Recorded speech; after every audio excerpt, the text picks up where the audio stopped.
যারা রমজানের শেষ দশকে মক্কা শরীফে থেকেছেন তারা শাইখ আব্দুর রহমান সুদাইসের কুনুত পেয়েছেন।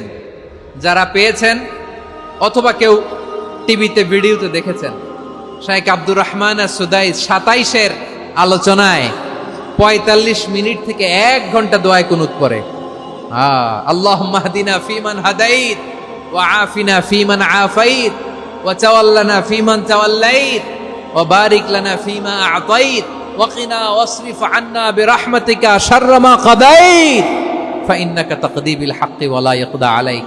এমন ভাবে হেরেম শরীফে মক্কায় শাইখ আব্দুর রহমান সুদাইস দাঁড়িয়ে হাত তুলে লক্ষ লক্ষ উমরা পালনকারীদেরকে নিয়ে এক মুনাজাত ধরে কাঁদতে কাঁদতে মানুষ বেহুশ হয়ে যায়।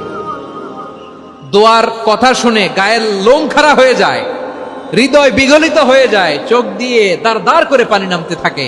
27-এর রাতে মক্কায় শাইখ আব্দুর রহমান সুদাইসের দোয়ায় কুনুত যদি শোনেন,